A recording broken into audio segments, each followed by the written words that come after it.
Hi friends. இன்னைக்கு நம்ம வீட்டில் பார்த்தீங்கன்னா ஒரு முக்கியமான நாளுங்க. அது என்னன்னு பார்த்தீங்கன்னா நம்ம தாத்தாவுக்கு நினைவு நாள். வருஷம் வருஷம் எப்பயுமே எங்களால் முடிஞ்ச அளவுக்கு எல்லாத்தையும் வச்சு எங்கள் தாத்தாவுக்கு படைப்போங்க. இந்த வருஷமும் அப்படிதாங்க. நம்மளால முடிஞ்ச எல்லாத்தையுமே வச்சு தாத்தாவுக்கு படைக்க ஆரம்பிச்சிட்டாங்க. ஏன்னா இன்னைக்கு நாங்கள் ஓரளவு நல்லா இருக்கோம்னா அதுக்கு காரணம் எங்கள் தாத்தா தான். அடுத்த வருஷம் இதை விட கொஞ்சம் நல்லா இருக்கணும்னு தாத்தாவை வேண்டிக்கிட்டு எங்களால் முடிஞ்ச எல்லாத்தையும் வச்சு படைக்க ஆரம்பிச்சிட்டோங்க. ஆனால் முக்கியமாக எங்கள் தாத்தாவுக்கு பிடிச்ச எல்லாமே வச்சு படைப்போங்க. இட்லி, வடை, பாயாசம், கறியில் அனைத்து வகையும், மீன், முட்டை, பழங்கள் எல்லாமே வச்சு படைப்போங்க. இந்த வருஷமும் அப்படிதாங்க நம்ம படைக்க ஆரம்பிச்சிருக்கோம். முக்கியமாக எங்கள் தாத்தாவுக்கு ரொம்ப பிடிச்ச பிரியாணி எல்லாமே வச்சு படைக்க ஆரம்பிச்சிட்டேங்க.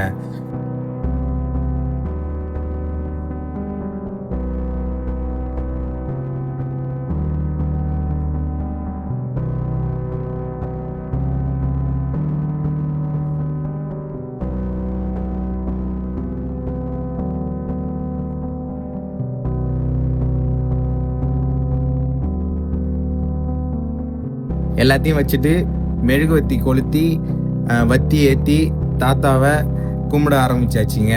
தாத்தா, நம்ம யூடியூப் சேனல் நல்லா போகணும், உன்னோட ஆசீர்வாதத்தால் அடுத்த வருஷம் நல்லபடியாக யூடியூப் சேனல் நல்லா எல்லாருக்கும் போய் ரீச் ஆகணும் தாத்தா, அதுக்கு நீங்கள் தான் எல்லாமே செய்யணும்னு சொல்லிட்டு படைக்க ஆரம்பிச்சாச்சுங்க.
தாத்தாவுக்கு பிடிச்ச மாதிரி எல்லா ஐட்டமே வச்சாச்சுங்க.